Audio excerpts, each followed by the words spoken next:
بڑے فائدے ہیں۔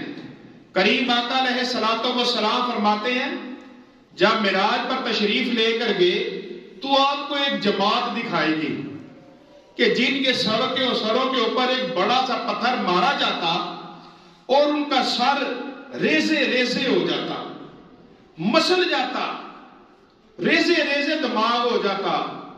تو جتنی دیر میں پتھر اٹھایا جاتا دماغ سر پھر بن جاتا، پھر پھوڑا جاتا، پھر سر کو توڑا جاتا، پھر ریزے ریزے ہو جاتا۔ تو حضرت جبرائیل علیہ السلام آپ نے لجپال آقا صلی اللہ علیہ وسلم کی بارگاہ میں عرض کی کہ یا رسول اللہ صلی اللہ علیہ وسلم آپ جانتے ہیں یہ کون لوگ ہیں؟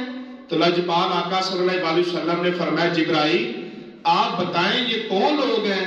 تو جبرائیل نے عرض کی کہ یا رسول اللہ صلی اللہ علیہ وسلم یہ وہ لوگ ہیں کہ جب نماز کا وقت آتا، جب اذان کی آواز آتی تو ان کے سر بوجھل ہو جاتے تھے، ان کے سر بوجھل ہو جاتے تھے کہ ان کے سر سجدے میں نہیں تھے جاتے، ان کو بڑا بھاری لگتا تھا اب گھر سے اٹھ کے نماز پڑھیں، ہم نماز پڑھنے جائیں تو جن کے سر اس وقت بوجھل ہوتے تھے آج قیامت کے دن ان کے سر سلامت نہیں ہے۔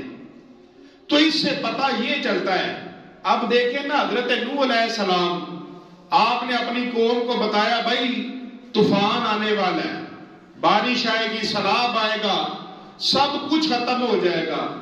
تو ایک بڑھیا تھی بڑی نیک بڑھیا تھی، نماز پڑھتی تھی، اپنے رب کی بارگاہ میں سجدہ کرتی تھی۔ تو وہ حضرت نوح علیہ السلام کے پاس آئی، آ کر عرض کرنے لگی کہ اے اللہ کے نبی جب طوفان آئے تو آپ مجھے بلا لینا اور اپنی کشتی میں بٹھا لینا۔ اب طوفان آ گیا تو حضرت نوح علیہ السلام جب طوفان آ گیا چلا گیا تو آپ کو خیال آیا کہ وہ ایک بڑھیا تھی تو اس نے مجھے یہ کہا تھا، تو آپ اپنے چند ساتھیوں کو لے کر اس بڑھیا کے گھر کی طرف چلے۔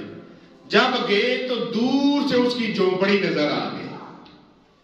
آپ نے اللہ کا شکر ادا کیا کہ سب کچھ طوفان سے تباہ ہو گیا لیکن اس کی جھونپڑی ابھی بھی سلامت ہے۔ آپ جب اس کے گھر گئے تو اس نے کہا کہ اللہ کے نبی کیا طوفان آنے لگا ہے؟ فرمایا وہ تو آ کر چلا بھی گیا۔ وہ کہنے لگی اچھا مجھے تو پتہ ہی نہیں چلا، میں تو نماز پڑھ رہی تھی۔